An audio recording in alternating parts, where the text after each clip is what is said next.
Good morning po sa ating lahat. Tayo po ba ay nakapag-almusal na? Sakto, nakaluto na yata eh. Nakaluto na ba? Meron na? O, sige, mamaya. Kain muna tayo ng Word of God. Amen? Sige po, bago tayo mag-start, mag-pray muna tayo. Let's pray. Dear Heavenly Father, marami pong salamat sa kalayaan na pinagkaloob mo po sa amin upang magtipon, upang makinig ng iyong mga salita, magpuri, manalangin, magkaloob sa iyo, Panginoon, ng mga bagay na binigay mo rin naman sa amin. Panalangin po namin na gabayan niyo po kami sa presensya ng banal na Espiritu upang maunawaan po namin ang lahat ng aming pag-uusapan sa umagang ito.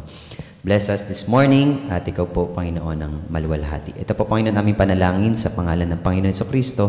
Amen. So, nagpapatuloy po tayo sa ating pong tema ngayong taon na yung living word of God sa ating pong dying world. So, sa mga mundo po natin na punong-puno ng bigati, punong-puno ng kasalanan, punong-puno ng paghihirap, dito po ay pag-usapan po natin. So, alam niyo po ba na ang Diyos ay naghahanap ng mga makakasama po niya sa ministeryo? Naniniwala po ba kayo doon? Naghahanap ang Diyos ng kapartner niya dito sa mundong ito upang ipagpatuloy yung atin pong, yung mission po na sinimulan ng ating Panginoong Jesucristo. So, yung atin pong discipleship ay nagpapatuloy. Amen po ba? Yung discipleship group po natin, slowly but surely, ini-engrave po sa DNA ng Cornerstone Christian Community ang discipleship group. So tayo pong lahat ay nagsisikap, bagaman hindi pa natin po talaga fully ito po ay na-i-implement, ay sinisikap po natin talaga na tayo po ay maka-adapt dito sa binigay sa atin na model ng Panginoon kung paano tayo tuturuan, paano tayo i-train. So, ayan po ang kalooban ng Diyos para sa ating church.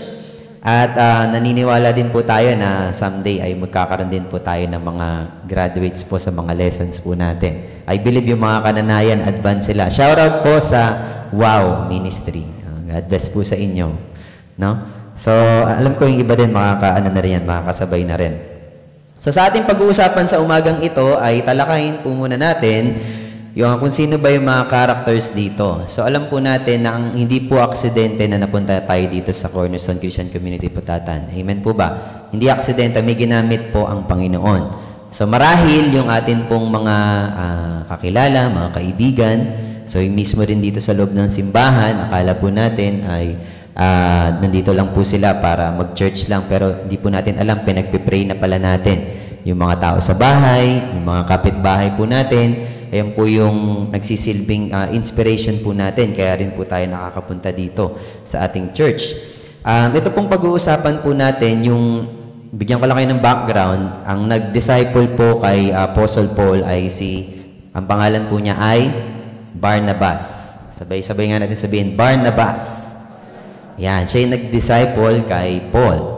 Tapos si Paul, ang dinisciple niya si Timothy, si Timoteo, yung pinag-usapan natin kanina, yung binasa natin sa teksto, Acts chapter 16, verses 1 to 5. So yun, ang nag-disciple sa kanya si Timothy, and so on. So bakit po natin pinag-uusapan ito?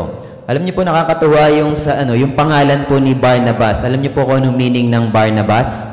Sino dito nakakaalam? Ang ibig sabihin po ng Barnabas ay son of encouragement. So ibig sabihin, anak siya ni encouragement. Hindi. So, siya po ay ginagamit po siya para mag-encourage. So, tayo po ba sa atin pong paglalakbay, sa ating journey bilang isang mananampalataya, pag sinabi ba yung pangalan mo, ano yung na-identify? Kapag ka binanggit yung pangalan mo, sige nga, isipan natin. Diba? Siya ba ay encouragement o son of discouragement? Yung kabila, baligtad. So, pag sinasabi yung pangalan mo, ano yung naaalala, nakakabit ng pangalan natin. So, dito po ay alam po natin, marami pa pong mga bagay na dapat baguhin sa atin ng Panginoon. Amen po. Naniniwala po tayo dyan. Pero dahil sa kapangyarihan ng banal na Espiritu ay patuloy at patuloy po tayong binabago. So, yung dating po nating imahe ay nababago sapagkat ang Diyos ay buhay para sa ating lahat na baguhin tayo. So, alam po natin yan. So, ibig sabihin natin, sa ating pong journey, sa ating pananampalataya, whenever tayo nagsisimba, so may nababago sa atin. Amen po ba? Alam po natin yan. Diba kilala po natin yung si IB. Hindi niyo po napapansin kasi medyo mahina boses niya pag nagpapaawit eh. Pero ngayon, nakikita niyo naman, no? Nagsasalita na, narinig niyo kanina. Narinig niyo na. Binago na ng Panginoon. Amen? Diba? Unti-unti. Dati, hindi niyo alam. Umakyat siya sa stage. Pero, mahina lang yung boses niya. Pero ngayon, lumalakas na yung boses niya. Amen? Diba? So, yun yung mga maliliit na detalye sa buhay natin. No, na ginagamit ng Panginoon yung ating pag-attend sa worship service, dapat may nababago. Amen po ba? So, unti-unti binabago po tayo ng Panginoon. Dapat. So, sino ba tong Barnabas na to? Si Barnabas po, sabi po sa Acts 11:22-26, nang mabalitaan ito ng iglesia sa Jerusalem, isinugo nila sa Antioquia si Bernabe o si Barnabas. Nang dumating siya roon at makita ang pagpapala ng Diyos sa kanila, siya'y nagalak at payuhan silang lahat na manatiling tapat sa Panginoon ng buong puso. Mabuting tao si Bernabe, puspos ng Espiritu Santo at ng pananampalataya sa Diyos, at marami pang tao ang sumampalataya sa Panginoon. Nagpuntas si Bernabe sa Tarso upang hanapin si Saulo. So si Saulo, ito yung nagpa-persecute sa mga Christians ng early church. So eventually, nung na-disciple siya ni Barnabas, siya ay binago ng Diyos. Ang pangalan niya ay naging si Pablo. So, from Saul to Paul. So, Saulo to Pablo sa Tagalog. At nang kanyang matagpuan, ay isinama niya ito sa Antioquia. 1 taon silang nanatili roon na kasama ng iglesia at nagtuturo sa maraming tao doon sa Antioquia. Unang tinawag na Kristiyano ang mga tagasunod ni Jesus. So that time, yung first na word na Christian, doon na-identify sila noong mga panahon na yun. Nung nagkita si Paul at si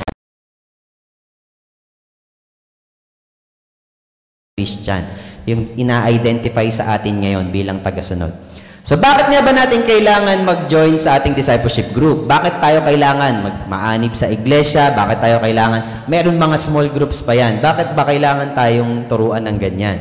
So sa umaga pong ito ay pag-usapan natin ano ba yung mga nakapaloob dyan. So unang punto po natin, madugo na agad. So bakit nga ba talaga tayo dapat pa mag-join sa discipleship group? Etong nangyayari dito sa mga apostles na to bakit may mga conflict sila? So ito yung mga nagpapadisappoint sa mga tao, bakit ayaw nilang umanib sa isang church? Bakit nila ayaw magsimba? Kasi puro daw issue. Totoo po ba yun? Na sa church maraming issue? Yes or no? Yes. Ay bakit? Sa school nyo ba walang issue? Sa company nyo ba walang issue? Sa alipunan ba natin walang issue? Diba? Lahat naman po ng ahensya at mga parte ng ating mga buhay ay may mga issue. Pero ano yung ginagawa ng Panginoon sa ating iglesia? What is unique sa ating church that even meron tayong mga issues ay nakakapagpatuloy yung ating church? So, ito yung una nating pag-aralan. Sa Acts chapter 15, bago po yung ating pong verse na binasa kanina, 36-41, merong disagreement na nangyari between Barnabas at si Paul. Sila na to ng mga apostles that time. Kinikilala na sila ng mga apostol. Meron pa rin silang disagreement.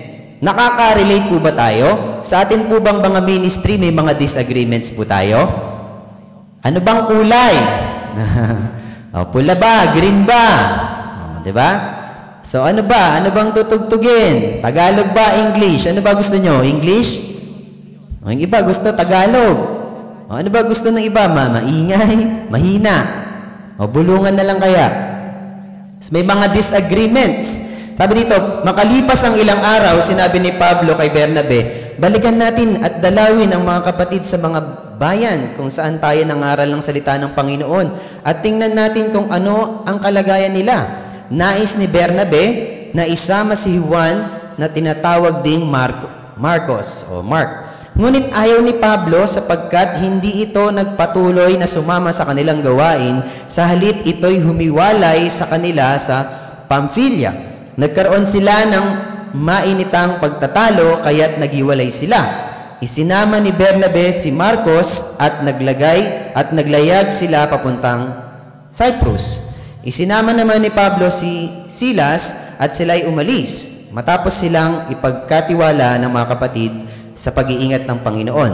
Naglakbay sila sa Syria at Cilicia at pinatatag ang mga iglesia roon. So nakikita natin yung disagreements nila. Kita natin dito, this time, alam po natin dito, na mga panahon na to, ay mini-mentor. So mini-mentor pa ni Barnabas si Pablo. Okay? Kayo po ba ay may mga mentors?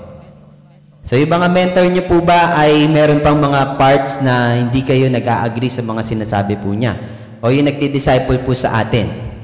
So, hopefully, yung mga disagreements natin ay hindi maliliit na bagay. Kasi itong disagreement nila ay patungkol sa, sa ministry. O, nawa yung atin pong mga goal at mga disagreements po natin ay hindi po patungkol sa mga maliliit na bagay, kundi sa mga bagay na pangmalawakan. Lalong-lalo na kung ito ay nakakaapekto sa pagbabahagi natin ng mabuting balita ng Panginoon.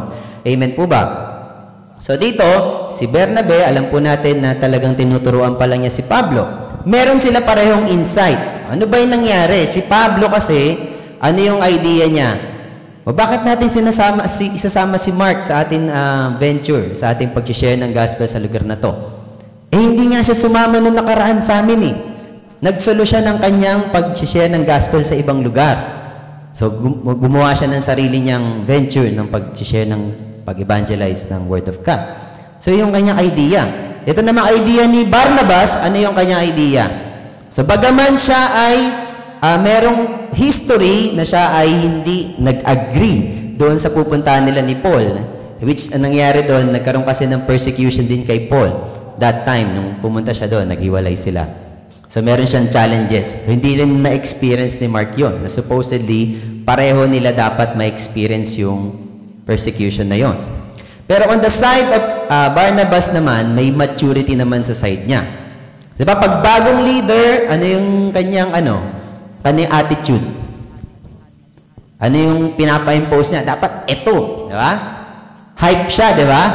Pag batang leader, medyo talagang excited. Dapat talaga by the book. O, kung ano yung nasulat dito, dapat susundin yan. Hot, di ba? Medyo talagang pa siya, excited pa. Pump siya sa leadership. Pump siya na dapat ma-execute to na maayos. Pero on the side of Barnabas, makikita naman natin yung maturity naman niya. Yung pagka-matured niya sa ministry. Bakit po natin nasabi? That, despite na meron siyang pagkukulang, si Mark, anong ginawa sa kanya? Hinasuggest ni Barnabas na isama pa rin siya. Ano makikita po natin doon? There is grace naman sa side niya. Hindi ko po sinasabi na may mali sa kanila parehas, pero meron silang parehong tama. Pareho silang may tama. Pero ibig ko sabihin, pero may mga both sila na mga arguments na okay naman, na hindi mali.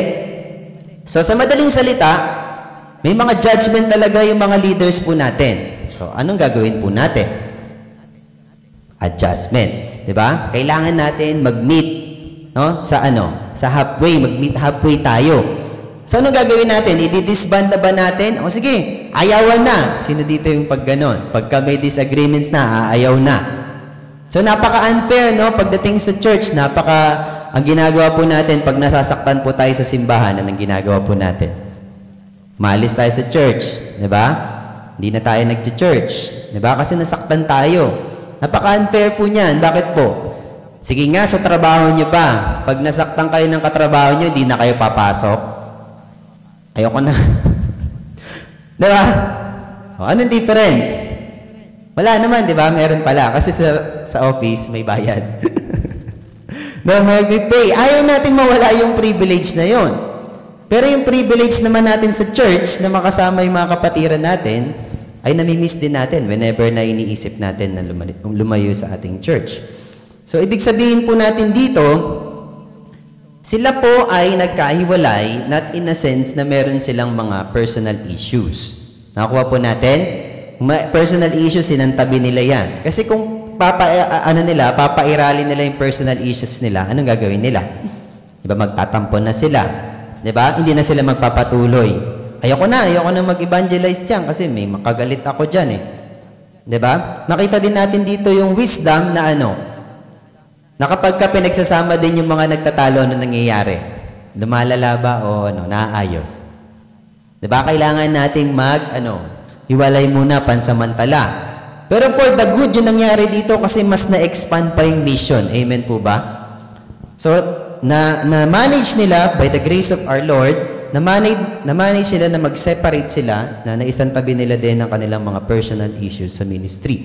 Nakapagpatuloy pa rin sila na nag-share ng gospel. Amen po ba? Kaya po ba natin yon na magpatuloy na nag-share pa rin tayo ng gospel? Kahit na meron tayong iniinda sa ating mga katawan. Amen po ba? Alam ko, kaya po natin. Ang dami na nga paghihirap. Bakit pa pagtitiisan ko pa to? Bakit ganun? Naniniwala po ba tayo na aalalayan po tayo ng Panginoon whenever na sumusunod tayo kapag nag-share tayo ng gospel? Amen. No? Dito, naahanap po natin yung pagkilos ng Panginoon despite na hindi natin naiintindihan yung mga nangyayari. Alam ko yung bawat sa atin may mga dalayan sa buhay. Alam ko naman yan. Hindi ko dinidiscredit. Marami tayong mga trauma na na-experience sa buhay natin. Tama po? Marami tayong mga pinagdaanan. Kaya po tayo pumupunta sa church para makaramdam po tayo ng ginhawa, ng kapayapaan na nagagaling sa Panginoon. Pero at the same time, ayaw din naman natin na gawin na palagi po tayong on the brighter side po yung atin pong pinag-uusapan. Bakit po? Kasi pinapatibay din ng Panginoon yung ating mga kalooban. Amen po ba? Kasi kung hindi, ayawan na. Sino dito ayawan na sa buhay? Diba? Ang hirap maging magulang. Amen po? Kasi walang ayawan no? Tapos sasabihin sa'yo, diba? Pagka nagkaanak ka, tapos nahirapan ka, ano sasabihin ng mga iba? Ano sabihin? Ginusto mo yan. Diba? Magdusa ka dyan. Tama? Diba? Pinili natin tong daan na to. Diba? Walang madaling daan. Amen po? Wala. Mahirap talaga ang buhay. Nakuha po natin, may iwasan po ba natin ang issue sa church? May iwasan po ba natin yan? Pero kaya ba natin na magbigay, magparaya sa isa't isa? Isang tabi yung ating mga personal issues para sa mission ng Diyos. Amen po ba? Ang ibig sabihin po natin dito, kung talagang titignan po natin yung mga issues natin at kwentahin natin yung mga issues natin, hindi po tayo matatapos. Gusto nyo po ba? Isa-isahin po natin. May time ba kayo? O baka hindi tayo matapos ngayong araw para isa-isahin. Huwag po natin tignan yung mga issues. Tignan natin sino? Si Lord. Amen? Pag naglilingkod tayo, sino tinitignan? Yung issues mo o yung si Lord? God is bigger than my personal issues. Amen po ba? He is bigger than that at kaya din niyang ayusin yan. Pero hindi naman din po tayo bulag para hindi natin po ayusin. Amen po ba? Mahal mo ba ang Diyos? Kung mahal natin ang Diyos, mahal din natin yung ating mga kapatid sa Panginoon. Amen? O, diba? Sige, tapikin mo yung katabi mo. Mahal kita. Diba? O, sa pagmamahal ng Panginoon. Kaya, pagtitiisan kita. Amen? O, diba? Yung mga asawa nyo ba? O, diba? Sila ba perfect ba? Nagulat ba kayo? Nakakagulat, no? O, nagulat kayo. Dati, yun yung tingin nyo. Kaya biniwarningan na namin yung mga papasok sa mag-asawa, ha? Madami kayong madidiscover. Amen? O, pero mahal nyo pa rin. O, amen. Diba? Kung pwede lang talaga na mawala yung issue, pero hindi. Kasama ng buhay. Amen? Kasama ng buhay. Ayan yung kumukumpleto sa pagiging tao natin. Pero yung mga bagay na yan, hindi yan bulag ang Diyos para hindi atendan yung mga pangailangan natin. Amen po? Pinapatibay niya tayo. Kaya nating mahalin kahit tayo nasaktan. O, diba? Grabe. Ibang klase. Pangalawang punto po natin, na-manage pa rin nila, no? Despite na meron silang personal issues, nakapag-recruit pa rin sila.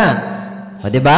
Nakapag-dagdag ng kanilang bilang, hindi lang sa bilang sa members, kundi sa mga leaders.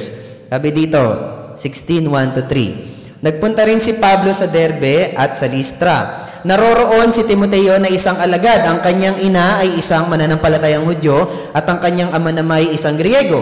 Mataas ang pagtingin ng mga kapatid sa Listra at sa Iconio kay Timoteo. Ibig isama ni Pablo si Timoteo kaya tinuli niya ito alang-alang sa mga Hudyo sa lungsod na iyon. Dahil alam nilang lahat na ang kanyang ama ay isang Griego. So makikita natin dito yung history naman ni Timothy. So si Timothy, ang nag-disciple sa kanya ay si Pablo. O, di ba? Si Paul ang kanyang discipler. At disciple ito, nirecruit niya si Timothy. Sino ba si Timothy? Mix yung kanyang heritage. Half Jewish siya, tsaka half Greek siya. So dito, para maano nila yung kanilang mga issues naman at mga standards din ng Hudyo, siya ay tinuli. Diba? Para wala nang maging issue along the way. Kung tatanungin ba siya, ikaw ba ay tuli o ano? Hindi tuli. O, diba? So yan, para wala nang ganong issue. O, sino ba to si Timothy? Nakakatawa to pag-usapan natin ngayon yung buhay ni Timothy. Ang nanay po niya ay si Eunice at ang kanyang lola ay si Luis. Karime yun. Ang aking nanay ay si Eunice, ang lola ko ay si Luis. Diba?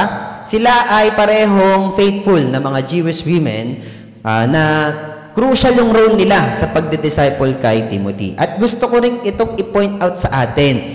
Tayo po ay namamangha kapag po tayo nagmi-mission outside the church. Amen po ba? Nakita po natin yung mga ministeryo nag-grow outside the church, outside of our families, no? Pero dito, gusto ko pong i-highlight that even yung mga kababaihan po natin, mga kananayan, kalulahan, ay pwedeng gamitin ng Panginoon para magdisipulo. Amen? Ang discipleship po ay nagsisimula sa bahay. Amen? Bagaman po tayo po ay nakikita po natin na ang galing. Tayo po ay pumupunta palagi sa church. Tayo ay nag-host ng camp. Nagdi-discipleship groups tayo, nag-aano tayo, evangelism, gospel walk, at marami pang iba na mga ministry natin outside ng ating bahay. Pero nadidiscredit naman natin yung vision na nasa ating tahanan. Amen po ba? Dinesign ng Diyos, ang discipleship ay magsimula sa ating mga tahanan. Imagine niyo kung nirecruit nila si Timothy na siya ay hilaw pa. Nakita natin dito yung crucial na role ng kananayan at kalulahan. Na itong si Timothy, bata pa lang, tinrain na siya na maging faithful, na mag-servant sa Panginoon. Amen po ba? Sino sa ating mga kalulahan, kananayan, ang ginagamit ng Diyos para dalhin ng kanyang mga anak? It's a challenge. Amen po? It's a challenge para sa atin. Ito po ay panawagan po sa ating mga sariling mga tahanan na pwede pala tayong gamitin sa loob ng tahanan. Amen po ba? Maari at maaari talaga tayong gamitin. Kaya yung mga lola na, shoutout natin dyan, mga lola daw, si Lola Luis, nagdadala ng apo sa Panginoon. Amen? Kaya excited na akong maging lolo Joke lang. Diba? Pagka nagka-apo, dalhin sa Panginoon. Amen? Amen. Kaya alam niyo po yung mga iyakan ng bata, dati nababanas ako dyan Pero ngayon, nababanas pa rin ako. Pero lumawak na yung pagtitiis natin ngayon. Amen? Kasi pag may bata, may kinabukasan yung iglesia. Amen? Dalhin nyo dito yung mga bata, mag-iyakan tayo dito. Kala nila sila lang yung naiiyak. Naiiyak na rin yung mga magulang pag umiiyak yung mga bata. Sige na. Yung iyak naman, pagka naatinan na yung pangangailangan, tumatahan din, di ba? Amen? Matahan din sila. Kaya, huwag ka nang umiyak. Kapagin mo yung katabi, huwag ka nang umiyak. Kasama natin ng Panginoon. Di ba? Yung role natin, baka naman kasi, di ba, lagi ina-encourage siya, mga kalalakihan, nagli-lead ng church. Sige, maganda yan. Nakikita sa stage, nagtasalita sa unahan. Meron mga unsung heroes sa loob ng tahanan. Amen? Yan yung mga nanay at mga lola. Pasalamatan natin mga nanay at lola natin. Palakpakan natin sila. Thank you, Lord. At maging patuloy pa kayo na kagaya ni Eunice at ni Luis, nanay at lola ni Timothy, na nag-mold sa kanya, nag-groom sa kanya, ay ito po ay maging inspiration nawa sa atin. Marami din ako nakita dito. Lola, dinala dito. Ayan. So magpatuloy tayo sa Panginoon. Ang galing. Dito din yung pagpapalaki kay Timothy. Diba?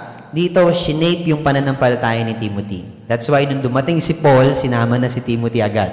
Kilala tong batang to Sa ikaw, saan ka ba nakilala? So, nais baguhin ni Lord yan. From this na nakilala ka dito, na lagi kang palamura, Ngayon, konting mura na lang, Binabago ka na ng Panginoon, binago ka na, konting mura ka na lang, Hindi, mahal na mahal ka na ng Panginoon ngayon, di ba? Nakuha natin? So, binabago at binabago tayo ng Panginoon. Sineshape tayo sa ating pananampalataya by the power of the Lord and the Word of God. Kinuha ni Paul si Silas to be with him after the argument. So, nakita natin dito.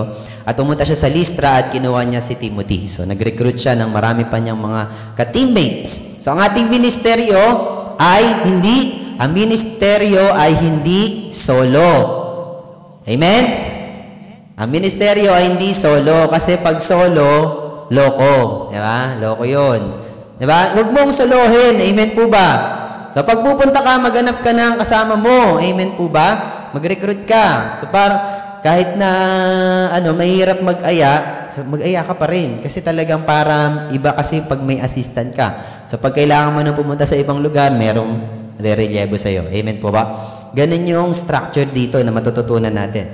So, bakit nga ba si Timothy? Well-spoken of disciples by the leaders. So, ibig sabihin dito, appointed si Timothy.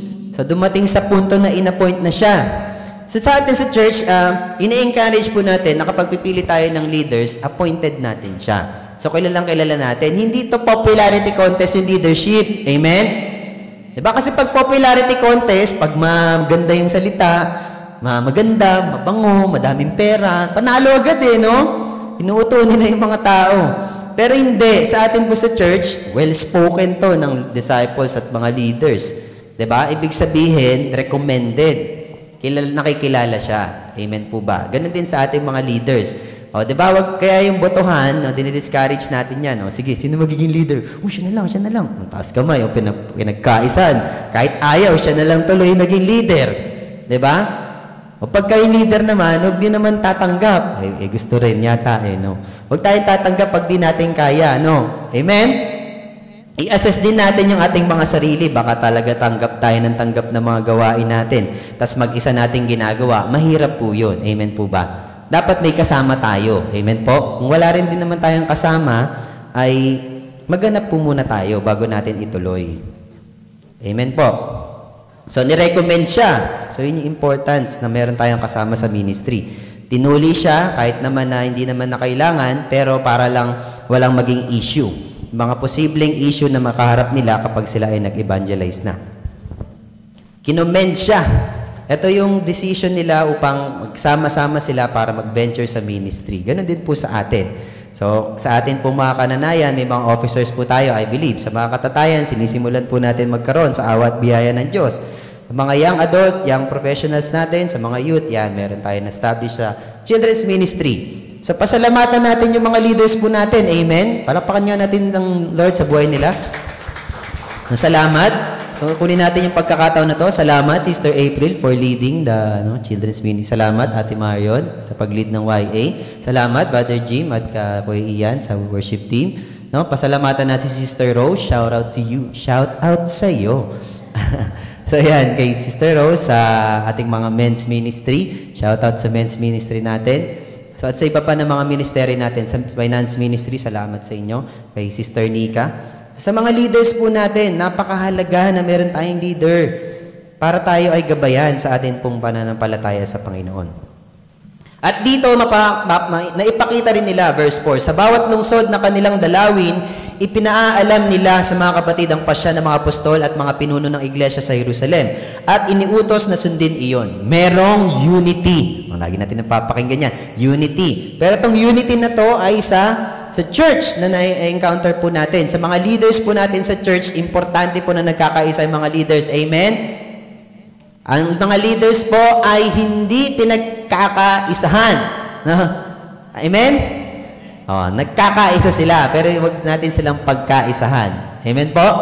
So, yung mga leaders na to ay nire-respect din natin. Yung decision ng ating council po ba, nire-respeto po ba natin? Amen. So, totoo yan. So, nire-respeto po ba natin yung mga decision ng mga leaders po natin sa sa mga ministries po natin? Sa WOW ba? Nire-respect nyo ba yung decision ng leaders nyo? Sa YA ba? Sa youth ba? Sa praise and worship team ba? Sa finance ba natin? Sa ating mga pastor, sa pastoral ministry. Kapag nagbababa si Pastor Ding ng kanyang team sa ating church, susundin ba natin yung team na yon? O, dito tayo. Ito yung direction ng church natin. So, susunod ba tayo sa kanya? Amen. Parang mahina. Susunod ba tayo kay Pastor Ding pag sinabi niya? Amen. O, hindi naman tayo dadalhin ni Pastor Ding sa masama. Ako naniniwala rin po ako dyan. Submit sa decision ng majority, no? Walang division para sa atin. Huwag po natin bigyan ng puwang ang kaaway na mag-divide po tayo. Amen po? Mag-divide sa ating mga decision. Dito rin pinapakita yung complete unity ng mga apostles and elders. And by the way, there is only one mission. I-share ang mabuting balita. Amen. Anything other than sharing the word of God, ay wag po natin pansinin. Amen po? Kapag ka sa ating mga ministry, taliwas siya sa pagbabahagi ng mabuting balita ng Panginoon, X na yon. Amen po? Isang tabi po natin, i-prioritize natin ang pag-share ng gospel. Amen po? Amen. At pang-apat, sa ganitong structure, merong issues, pero despite yan, meron pa rin mga mission na nagpatuloy, nag-expand ang mission, nakapag-recruit pa, no? Nakilala natin yung mga kapatiran na gagamitin, man of peace, dinadala ng Panginoon para mag-expand yung mission natin. And by the way, nagdala din ng Panginoon sa Muntinlupa Business High School ba yun? Na man of peace, na connected kay San Gauden, at nakakapag-minister tayo doon. Imagine that, yung continuous na effort po natin para mag-connect, hanap po natin yung mga kakailanganin natin ng mga tao para mag-expand yung ating mga ministry, ay naandito din. At ang result po nito ay lalong lumago at tumatag yung iglesia. Verse 5, kaya tumibay sa pananampalataya ang kaanib ng bawat iglesia at araw-araw nadaragdagan ang bilang ng mga alagad. Amen po? Nadaragdagan ang bilang ng mga alagad. Merong effort sa ating loob ng tahanan. Amen? May effort sa loob ng tahanan. May effort sa loob ng iglesia. May effort sa labas para mag-expand po tayo. Ito po yung patuloy nating ipanalangin sa ating iglesia sapagkat ito po ay evidence sa ating church. Amen po ba? Okay, sige. Naniniwala po ako doon. Pinapatatag ang ating iglesia sa pamamagitan. Napakahirap po niyan i-contain para hindi po natin sabihin. Kasi nga mabuting balita, pag mabuti, pinagkakalat. Amen? Kaya natutuwa ako sa mga kananayan, nakatanggap sila ng form kanina. Nakatanggap na ba kayo lahat? Mga kananayan? Ano ba? Amen! Ano na? Sa mga senior pala yun. Mga kananayan na senior, di ba? Amen! Di ba? Pinagkakalat yan. Amen po ba? Pagka merong mga mabuting mga balita, pinagsasabi yan. At natutuwa ako kasi pinagsabi nating lahat dito sa church. Nakita ko kanina eh. No, alas 8 pa lang ang ingay na sa church eh. No? Talagang may good news pala. No? Hindi kayo nakaka-relate, tanongin nyo na lang yung mga natin, kalolahan. So yan, pinapatatag. Mabuting balita, huwag ikinikip. Pagsabihin po natin yan. Yung role ni Timothy ay ginamit para ma-encourage at mapatatag yung mga mananampalataya. No, importante yung ating mga character, mga testimony natin. Diba? Bilang isang Kristiyano, tagasunod ng Panginoon, importante na ito yung ating dinedevelop sa tulong ng Banal na Espiritu. So, dating ikaw, na si ganito, ay binabago ng Panginoon. Nakikita po yung evidence sa ating testimony. Amen po ba? Alam ko din, may marami pa tayong dapat baguhin, pero nawa po, ito po encouragement ko po sa bawat isa po sa atin. Alam ko meron kayong mga personal struggles, pero hayaan po natin na kumilos ang Panginoon para mawala unti-unti yung mga personal struggles natin. Amen po ba? Alam ko meron din yung iba dyan, kasi yung trauma ay hindi talaga yan nawawala agad-agad. Pero nawa po tayo po ay mapalaya ng kapangyarihan ng salita ng Panginoon at unti-unting mahil po yung bawat isa sa atin. No? I declare na magkaroon po tayo ng kapayapaan sa ating mga buhay, sa ating mga puso, upang unti-unti po nating tanggapin na hindi po natin to kayang dalhin mag-isa. Amen po? Kailangan natin ng Diyos para mahil tayo. Para yung mga personal issues po natin ay hindi po maging sagabal sa ating pag-share ng mabuting balita. At magandang testimony din po na na-deal po natin yung ating mga personal issues sapagkat the God who deals with your personal issues na nakasolve ng problema mo ay yun din Diyos na kakailanganin ng ibang tao na nag-struggle din sa same problem na pinagdaanan mo. Amen po ba? Nagagamitin yung ating personal character, yung ating testimony, yung reputation po natin. Nagaling ka doon, kapatid. Galing ka doon sa personal struggles. Huwag kang maging dagdag sa struggles ng iba. Amen? Maging pagpapala ka sa iba. Dala-dala natin yung mabuting balita. No? Alam ko meron tayong mga sakit, kasakitan sa kalooban, pero nawawag itong maging dagdag naman para sa iba. No? Huwag po natin gamitin po yung ating mga pain para saktan ng iba. Hayaan po natin ng Lord na i-heal yung mga pain po natin. Amen? Para maging effective po tayo sa ating mga ministry. Sa ating pong church, huwag po tayong magpanggap na malakas po tayo. Amen? Hindi tayo malakas. Mahina po talaga tayo. And when we are weak, we are strong. Amen? By the grace of our Lord, pag nakikita ni Lord yung ating weakness at ina-admit natin yung ating weakness, doon nakakakilos ang ating Panginoon sa buhay natin. Amen po ba? Hayaan natin ng Diyos na i-heal tayo. Amen po ba? Amen. Hindi ko kayo tinatakot, ha? Pero yun talaga yung katotohanan. In conclusion po, tapos na po tayo. Anong klase ba akong, disciple? Anong klase akong worker? Anong klase akong leader? Paano ba ako makakatulong? So, the first question, makakatulong po tayo kung talagang tayo ay nakaranas ng tulong ng Diyos. Amen po? Naranasan mo yung tulong ng Diyos. Naayos yung ikaw. Amen? Nabago yung ikaw. And therefore, yung inspiration na yun, yung gagamitin ng Diyos para baguhin din yung ibang tao. Discipleship model. Alam ko po, struggle po tayo sa pagsunod. Pero minodel ng Panginoon na merong Barnabas para turuan si Paul. Si Paul para turuan si Timothy. Ikaw, sino si Barnabas mo? Sino si Paul? Sino na yung Timothy mo? Amen? Yan po yung gusto ma-establish sa atin. Kaya natin tinatalaga yung ating mga discipleship leaders. Kilala nyo ba yung mga discipleship leaders nyo? Oh, yan. Very good. Merong Barnabas, may Paul, may Timothy. Gusto ko rin i-emphasize, in conclusion po natin, the importance of motherhood sa pag-build ng ating church. Diba? Sa ating mga tahanan. Tayo po ay tinatawag ng Diyos para magkaroon ng mabuting patotoo. Sa pamamagitan ng kapangyarihan ng salita ng Panginoon para baguhin tayo. Yung Word of God, siya yung unti-unting magbago kung ano man yung mga sakit natin sa ating mga kalooban. Tayo ay tinatawag ng Diyos na maging tapat sa Kanya at maging committed na mga disipulo na magsuserve sa Kanya at sa Kanyang mga tao, sa Kanyang mga people, sa ating mga kapatiran. Tayo po ay naglilingkod sa Diyos at sa mga kapatiran. Amen? Ginagamit po tayo. Hindi, gusto ko kay Lord lang ako.